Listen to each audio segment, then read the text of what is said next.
kuba wabashije kubona ino video ndetse ukamenya amakuru menshi atandukanye ku isi hose ni uko ufite icyitwa internet. Gusa ushobora kuba utazi uburyo internet ikora cyangwa se utabyitaho bitewe n'uko wenda uba wayibonye. Internet kimwe mu bintu by'ingenzi cyane iyi si ifite kandi bifitiye umumaro abayituye. Amakuru menshi tugenda dusaranganya niyo atuma turushaho gutera imbere.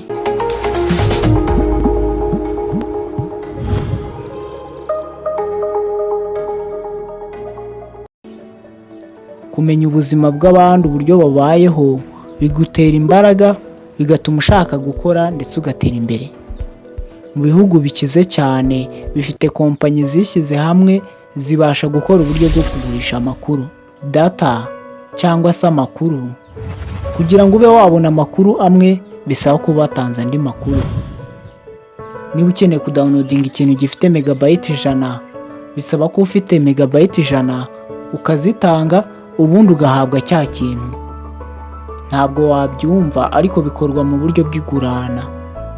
Kuko udafite izo megabyte za internet ntabwo wajya kuri internet, nta nubwo wabona file washakaga. Uyu munsi ibigo bikomeye birimo Google bifite icyitwa data center, ibigo bishinzwe kubika amakuru no kugenzura amakuru yinjira buri munsi. Abanyamuryango bashya bakoze konte hari aho bajya bitewe n'imyaka bayikoreyemo, n'abamaze igihe hari aho bajya bitewe n'imyaka bayikoreyemo. Bitewe n'ubwoko runaka uri kohereza kuri ibyo bigo bubasha kubikwa bukajya buzanwa igihe hageze ubusaba. Hatitawe ku gihugu uherereyemo ubasha gukoresha Google n'izindi mbuga nkoranyambaga. Buri munsi mu gitondo iyo ubyutse telefone yawe cyangwa se mudasobwa yawe ibibitsa amakuru menshi cyane, yaba message cyangwa se email wakiriye. Message zishobora kuba ziri mu buryo bw'amafoto, amajwi cyangwa amashusho. Ibintu wakira ukuye kuri internet. Inshuti, mugenzi wawe cyangwa se kigukorera kibasha kubohereza amakuru y'uburyo mushobora gukora akazi mwifashishije telefone zanyu cyangwa se mudasobwa. Uyu munsi ibigo by'amashuri bifite uburyo byigishamo abanyeshuri babyo bikoresheje internet. Ni ukuvuga ngo haba hari icyo twakwita nka poto cyangwa se umuryango unyuramo ukinjira kuri systeme y'ikigo ukabona amasomo runaka ushaka y'ishuri runaka. Bivuze ngo ikigo runaka, dufata urugero nka Lycée de Kigali, niba ifite systeme yo kwigisha abana hakoreshejwe internet, buri munyeshuri aba afite uburyo abasha kubonamo amakuru n'amasomo ye.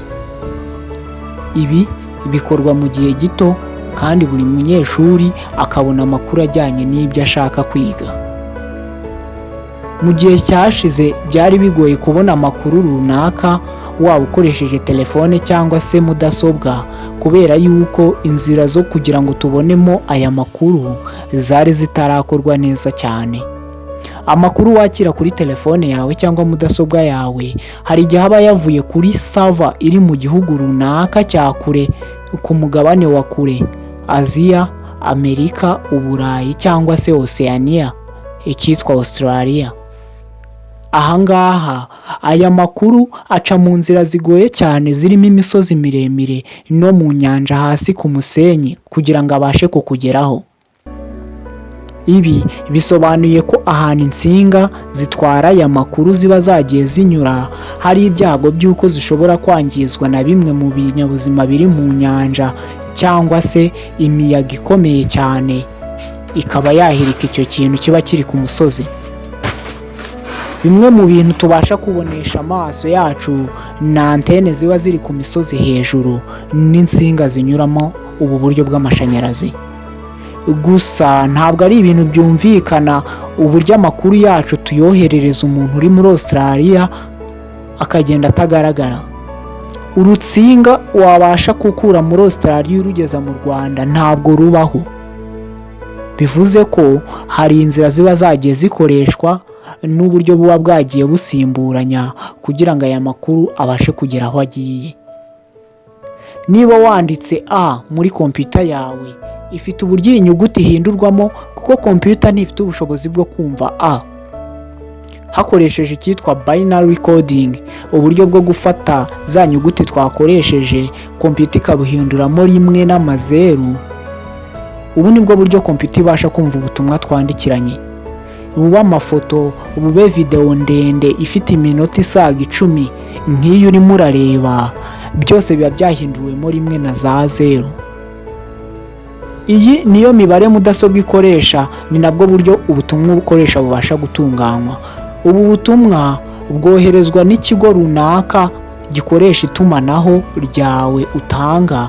Ni ukuvuga niba waraguze simukadi ya MTN, Tigo, Airtel, AT&T, Verizon, T-Mobile n'ibindi bigo bishinzwe gutanga interinete, ibi byitwa ISP, Internet Service Provider. Uretse kuba ibi bigo biguha uburenganzira bwo guhamagarana ukoresheje simukadi yawe, biguha n'uburyo bwo gukoresha interinete ukabasha gukorana na za data center ziri ku migabane itandukanye y'isi. Ahangaha ISP iguha uburenganzira bwo kwinjira kuri server washakaga. Niba ndanditse inyarwanda.com, inyarwanda igomba kuba ihostinze ahantu ibika amakuru yayo ku buryo mpita mbasha kuyibona.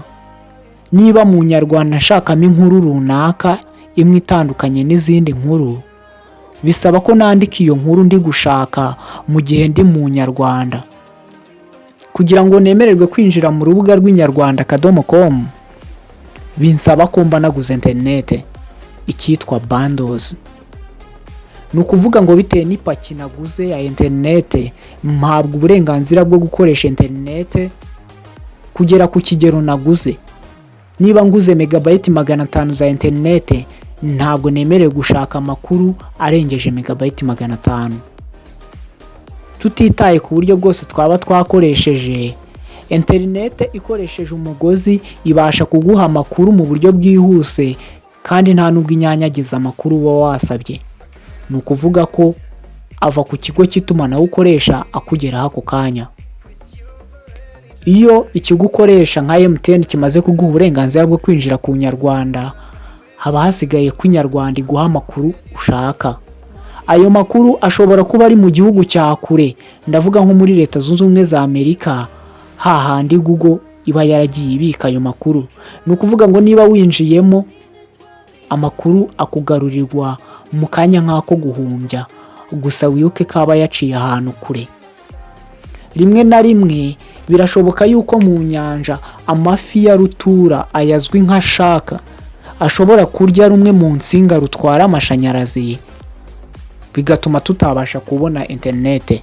Ibi bishobora gutwara ibyumweru 2 kugira ngo hamenyekane ni hehe urutsinga runaka rwaciriwe, babashe kurusubiranya kugira ngo ubone interinete. Gusa niba wakoraga ikintu urutsinga rugacibwa, ntabwo biba bivuze yuko ugiye kwitubura interinete, ahubwo amakuru washakaga asubira inyuma gatoya akajya gushaka iyindi nzira ahita anyuramo kugira ngo abashe kukugeraho. Ibizwi nka reroute, kongera gushaka inzira. Iyo ubutumwa wasabye bubashe kwinjira kuri server, baguha uburenganzira bwo kwinjira maze ugahita ubona amakuru washakaga. Ni ukuvuga ngo icyo gihe kompiyuta yawe ikoresheje icyitwa IP address zayo, ibasha guhabwa uburenganzira bwo kubona amakuru yashakaga maze ikabona na IP address z'icyo yashakaga.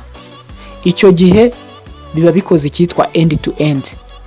Ni ukuvuga ngo imashini ahantu iri n'ahandi iri biba bikoze umubano bihuje, bivuze ko biba bigiye gusangira amakuru. Mu buryo bumwe cyangwa ubundi, amakuru utanga kuri interinete niyo yongera akakugarukira, ndetse niyo yongera akajya ku bandi bantu bayakeneye. Guverinoma ziri kuri iyi si zifite uburyo abaturage bazo babarwa, icyitwa ibarura. Umusore cyangwa se inkumi y'imyaka 16 afite ubushobozi n'uburenganzira kandi byemewe n'itegeko ko agomba gufata icyangombwa, indangamuntu. Iyo umaze gufata iki cyangombwa, amazina y'umwirondoro wawe, uw'ababyeyi, uwaho ukomoka n'aho utuye, bibikwa mu byuma by'ikoranabuhanga kugira ngo nihagira ikibazo kivuka bazakora ubushakashatsi bamenye ngo ninde wari uri aho ngaho. Ibikumwe byawe, isura yawe, uburebure bwawe, amazina yawe nibyo bintu bigutandukanya n'abandi bantu. Gusa mu mashini ukoresha haba habitsemo andi makuru nayo ayitandukanya n'izindi mashini. Modem ibi ngiyi ducomeka muri kompiyuta zacu cyangwa modem iri muri kompiyuta indani nibyo bituma tubasha gukoresha interinete. Telefone yawe ntabwo ikoresha interinete kuko wacometseho modem, kuko yo ubwayo yifitiye modem muri yo. Telefone yawe ikoreshwa na interinete kugira ngo iguhe amakuru, gusa niyo ibasha kuyikoresha kuko iba yayihize. Ibasha gukorana n'iminara miremire iri ku misozi kugira ngo bibashe kwakira amakuru ava kuri satelite binyuze mu kigo runaka cy'itumanaho ukoresha. Amakuru ava kuri za data center atugeraho uko yakabaye. Internet ikoresheje neza ni umuti w'ikibazo cy'iterambere rigenda gakeya, kubera ko ikintu cya mbere ni amakuru. Iyo uri kureba ni hoknobis, gusa uri kuyireba ukoresheje megabytes za internet. Sinzi ngo waguze zangahe, gusa ndabizi neza ko nizimara gushira telefone yawe irahita iva ku murongo wo kuba wareba izi video. Tumenye neza uburyo internet zikora twarushaho gutera imbere, ariko tukamenya n'uburyo twabitwara. Ukeneye gukurikira video nk'izi ngizi, kanda subscribe aho hasi ku kabuto k'umutuku, ukande share, ukande na like kugira ngo ukunde iyi video, bituma ikomeza kuzamuka kugeza ubwo abantu bazakomeza kuyikunda. Hoknobis ni igisobanuro cy'ikoranabuhanga kandi nicyo twese dukeneye kugira ngo dusobanukirwe. Video nk'iyi ngiyi uzongera kuyikurikira ubutaha hano kuri ino YouTube channel. Nkurikira ku mbuga nkoranyambaga zanjye ubashe kumenya byinshi mu byo mba natangaje. Dukoresheje neza ikoranabuhanga twatera imbere, kuko twamenya amakuru y'abateye imbere tukamenya uko natwe twatera imbere. Turi hoknobis.